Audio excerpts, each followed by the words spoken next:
and welcome to Gateway Church here on Facebook Live.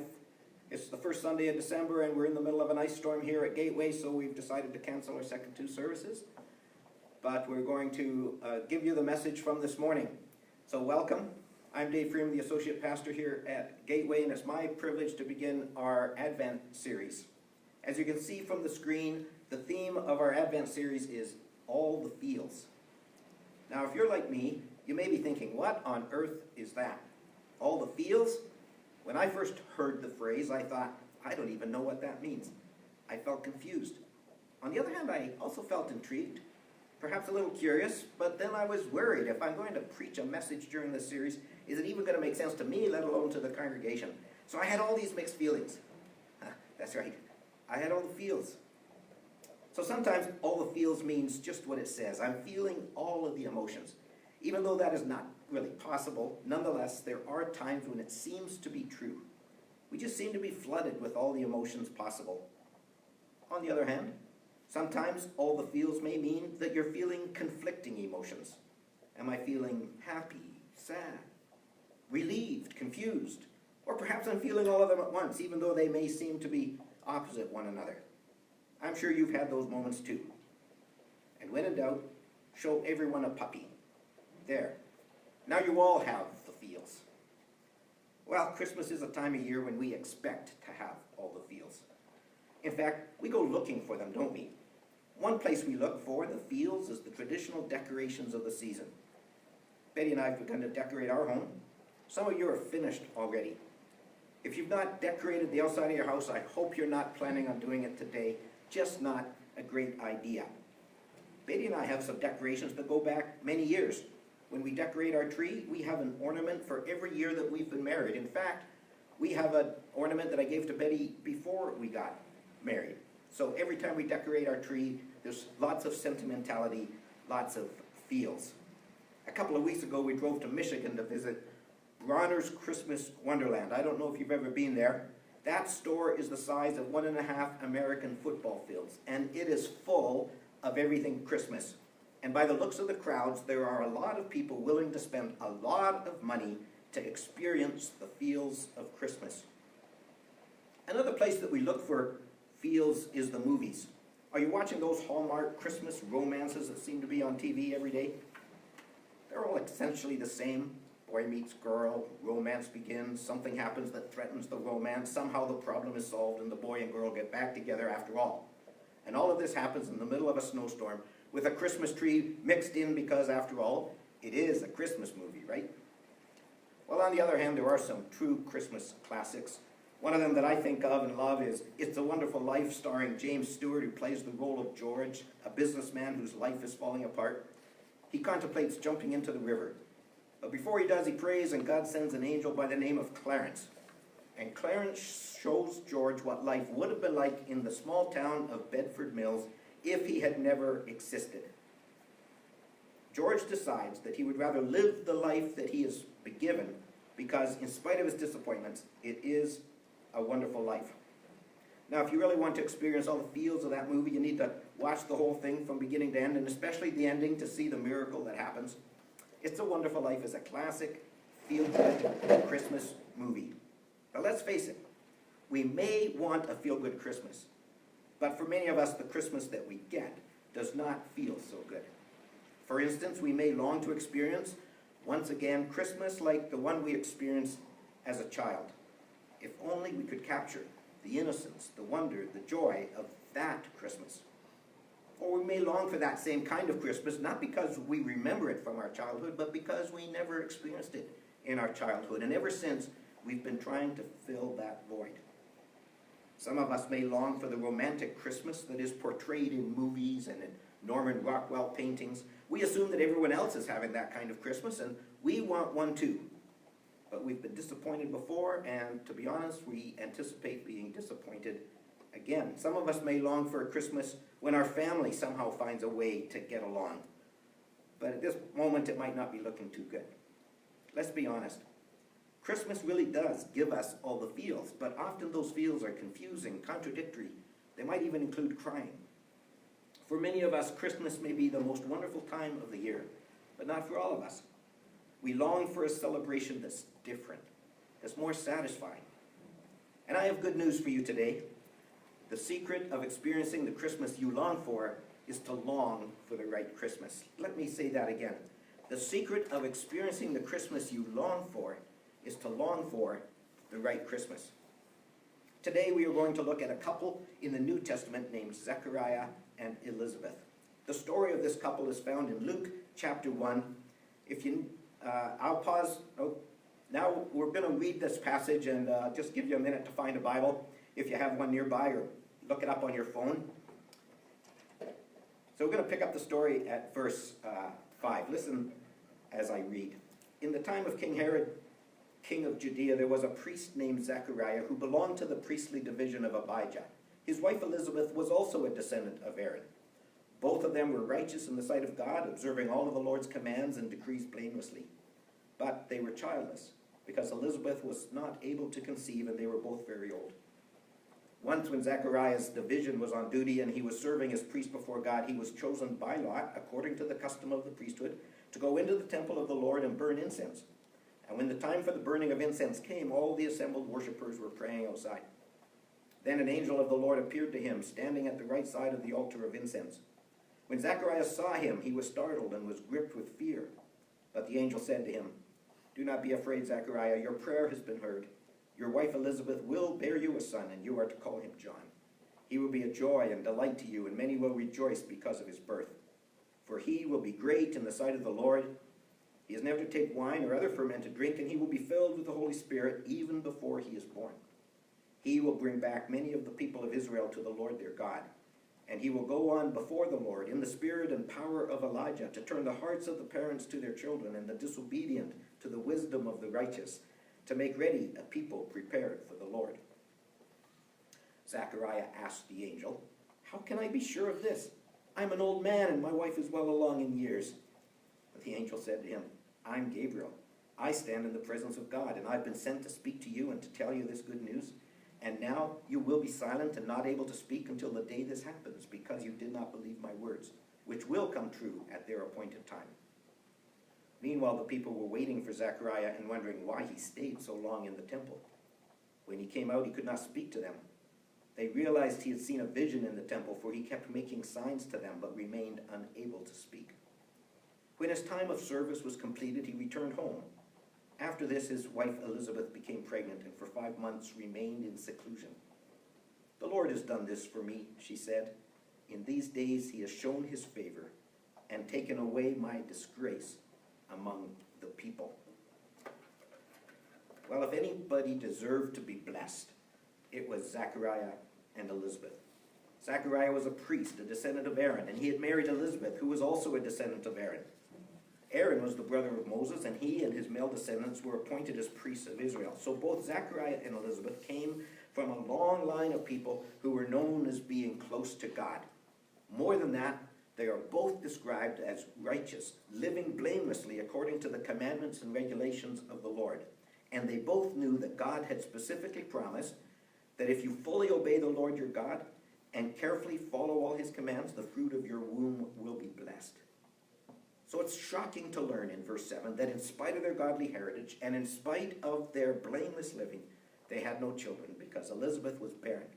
They'd done nothing wrong, but they continued to long for a child. You see, the first key to longing for the right Christmas is to recognize that it is not wrong to long. In fact, longing shows that you understand that the world is not the way God planned it yet. I believe that Zechariah and Elizabeth were not only longing for a baby for themselves, they were longing for the coming Messiah. They were longing that it would be their baby who would be the Messiah. They knew that something was missing in the world. They knew that history was not yet complete. They knew that the promises of the prophets had not yet been fulfilled. They knew that God's plan had not yet come to reality, so they longed for a baby. They longed for the Messiah. When you long for the right Christmas, you are joining Zechariah and Elizabeth in recognizing that the world is not as it should be. That very longing tells you that there is something more. C.S. Lewis once said, "The fact that our heart yearns for something earth can't supply is proof that heaven must be our home." The fact that you long for something special at Christmas is proof that there is actually something worth longing for. It's not wrong to long. So there's a second key to longing for the right Christmas. We need to trust God's timing. Did you notice how God's timing is evident all the way through this story? The story happened during the time of King Herod. He was a real man who lived at a specific time in history and a specific place in the world. You can go to Israel today and see the palaces that he built. It just so happens that it was time for Zechariah's team to serve in the temple. And it just so happened that Zechariah was chosen to serve in the temple on that particular day. You see, this was such a special privilege that priests only got to serve once in their lifetime. Once you were chosen, you were taken off the list.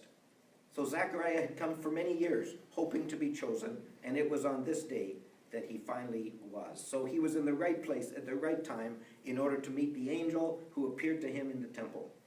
And in spite of all of those indications that God's timing was perfect, Zechariah protested, "Hey, I'm an old man, and my wife is well along in years." In other words, it's too late, God. You missed your opportunity. I can just see the angel's response. Probably the angel's back stiffened a little, and probably his voice lowered a little, and the angel probably looked straight at Zechariah and said, "Hey, I'm Gabriel. I stand in the presence of God, and I've been sent to speak to you and to tell you this good news. And now you will be silent and not able to speak until the day this happens, because you did not believe my words, which will come true at their appointed time." Did you get that? God's plans will come true at their appointed time. When you trust God's timing, you will be able to long for the right Christmas. Let's turn back to our story, picking up at verse 57. When it was time for Elizabeth to have her baby, she gave birth to a son. Her neighbors and relatives heard that the Lord had shown her great mercy, and they shared her joy. On the 8th day they came to circumcise the child, and they were going to name him after his father Zechariah. But his mother spoke up and said, "No, he's to be called John." They said to her, "There's no one among your relatives who has that name." Then they made signs to his father to find out what he would like to name the child. He asked for a writing tablet, and to everyone's astonishment he wrote, "His name is John." Immediately his mouth was opened and his tongue set free, and he began to speak, praising God. All the neighbors were filled with awe, and throughout the hill country of Judea people were talking about all these things. Everyone who heard this wondered about it, asking, "What then is this child going to be?" For the Lord's hand was with him. So here we have the third key to longing for the right Christmas: accept God's plan. Remember that I suggested that Zechariah and Elizabeth were hoping that their baby would be the promised Messiah? Zechariah's name means the Lord has remembered. What did every descendant of Abraham want God to remember? They wanted God to remember his covenant with Abraham and Isaac and Jacob. They wanted God to remember his promise to deliver them from their enemies. They wanted God to send the promised Messiah. Every time Zechariah heard his name, it was a reminder that the world was not yet what it should be. And for years, every time he heard his name, it was a reminder that perhaps his son would be the Messiah. But now the angel delivered different news. Yes, he would have a son, but no, his son was not going to be the Messiah. His son would instead be a prophet, like the prophet Elijah, and his son would prepare the way for the Messiah. I don't think that Zechariah realized how soon that promised Messiah would come. He did not realize that his son would baptize Jesus and declare, "Behold the Lamb of God who takes away the sin of the world." No, Zechariah only knew that God's plan was that his son would be one more prophet sent to prepare the world for the Messiah. And that is why when everyone said, "The boy's name should be Zechariah," meaning the Lord has remembered, that Zechariah and Elizabeth said, "No, God has a different plan. The boy's name will be John," which means Jehovah has been gracious. You see, with the birth of John, God has done more than remembered. He has actually begun to act. The Messiah is on the doorstep of history. And when we named the baby John, they were letting go of their plans and accepting God's plans. You see, the secret to experiencing the Christmas you long for is to long for the right Christmas. And the key to longing for the right Christmas is to recognize that it's not wrong to long, to trust God's timing and to accept God's plan. And this brings us to one last key to longing for the right Christmas. let's read the final verses of Luke 1, which is entitled Zechariah's Song. The first half of the song is actually praise to God. Praise be to the Lord, the God of Israel, because he has come to his people and redeemed them. He has raised up a horn of salvation for us in the house of his servant David, as he said through his holy prophets of long ago, salvation from our enemies and from the hand of all who hate us, to show mercy to our ancestors and to remember his holy covenant, the oath he swore to our father Abraham, to rescue us from the land of our enemies and to enable us to serve him without fear, in holiness and righteousness before him all our days. And now the last part of the song is a song to his newborn son. And you, my child, will be called a prophet of the Most High, for you will go on before the Lord to prepare the way for him, to give his people the knowledge of salvation through the forgiveness of their sins because of the tender mercy of our God, by which the rising sun will come to us from heaven, to shine on those living in darkness and in the shadow of death, to guide our feet into the path of peace. So what's the focus of this song? Well, verse 69 says, he has raised up a horn of salvation for us. Who's that? Well, he's referring to Jesus. Verse 76 says that he will be called a prophet of the Most High and prepare a way for him. For who? Well, for Jesus. You see, the key to longing for the right Christmas is to focus on Jesus. We say it so often and so easily, don't we? Jesus is the reason for the season. Well, it's cute, but it's also accurate. It's essential. You see, I cannot promise that you will have all the right feels this Christmas. I cannot promise that you will have the Christmas that you long for if the Christmas that you long for is limited by right events or right people or the right ambiance or the right food or the right gifts or the right Christmas tree. However, I can promise that you will experience the Christmas that you long for if you long for the right Christmas by recognizing that it's not wrong to long, by trusting God's timing, by accepting God's plan, and by focusing on Jesus. In our first service, we began our service with the lighting of the Advent candle representing hope. And we ended our service by participating in communion. And I can't think of a better way to begin celebrating Advent than by eating bread, which represents Christ's body, and by drinking from the cup, which represents Christ's blood. What better way to begin to celebrate Christmas than to focus on Jesus? Let me pray. Using the words of the hymn that we started singing in our first service, it's called Come Thou Long Expected Jesus. Pray with me. Come Thou Long Expected Jesus, born to set thy people free. From our fears and sins release us. Let us find our rest in thee.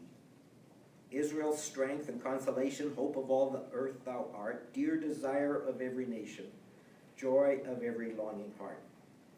Born thy people to deliver, born a child and yet a king, born to reign in us forever, now thy gracious kingdom bring. By thine own eternal spirit, rule in all our hearts alone, by thine all-sufficient merit, raise us to thy glorious throne. Amen. Thank you for joining us this morning. God bless you. Happy Advent.